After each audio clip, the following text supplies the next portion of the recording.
Hello friends, welcome to Kannagi சமையல் அறை. இன்றைக்கி முடக்கத்தாங்கீரையை வச்சு ஒரு தோசையும் இதுக்கான ஒரு தேங்காய் சட்னியும் தாங்க பார்க்க போகிறோம். தேங்காய் சட்னியில் ஒரு சில டிப்ஸ் சொல்லியிருக்கேன். அதை ஃபாலோ பண்ணி பண்ணினீங்கன்னா ரொம்ப டேஸ்ட் நல்லாயிருக்கும்.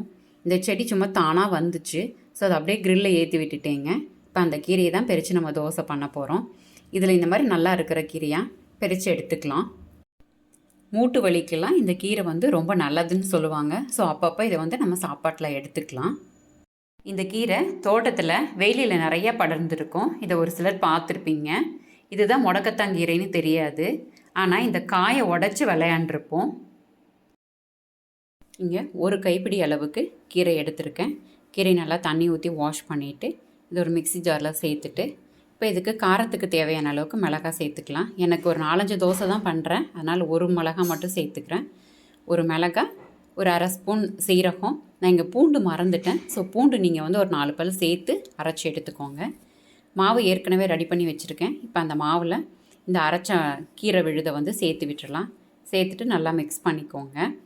இந்த மாதிரியும் செய்யலாம். இல்லைன்னா நீங்கள் மாவு ஆட்டும் போதே கிரைண்டரில் கீரையை சேர்த்து விட்டும் மாவு கூட சேர்த்து ஆட்டியும் எடுத்துக்கலாம். இங்கே 4-5 தோசைக்கு பண்ணுறதுனால நான் இப்படி அரைச்சி சேர்த்துக்கிறேன்.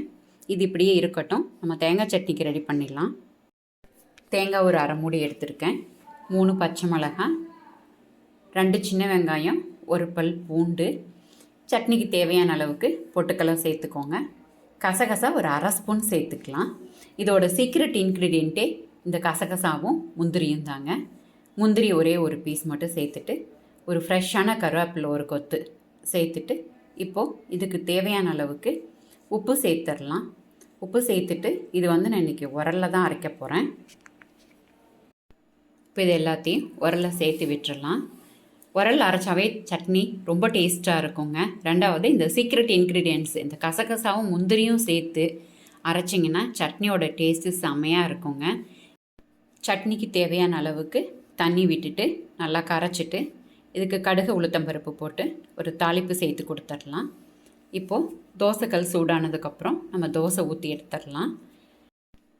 இந்த முடக்கத்தாங்கீரையில் தோசை மட்டும் இல்லைங்க, இதில் சட்னி கூட பண்ணலாம். அதுவும் ரொம்ப நல்லாயிருக்கும். கொஞ்சமாக சேர்த்துக்கணும் கீரையை. இந்த கீரையை நல்லா எண்ணெய் ஊற்றி வதக்கிட்டு எப்பவும் போல் மல்லி சட்னிலாம் பண்ணுவோம் இல்லைங்களா, அந்த மாதிரியும் அரைக்கலாம். அதுவும் டேஸ்ட் ரொம்ப நல்லாயிருக்கும். இப்போ இந்த தோசை கூட இந்த தேங்காய் சட்னி வச்சு சாப்பிடும்போது டேஸ்ட்டு சூப்பராக இருக்குங்க. நீங்களும் வீட்டில் ட்ரை பண்ணி பாருங்கள். எப்படி இருந்தது அப்படிங்கிறத என்னோடய கமெண்ட் செக்ஷனில் சொல்லுங்கள். கண்ணகி சமையலறையை சப்ஸ்கிரைப் பண்ணுங்கள். தேங்க்யூ.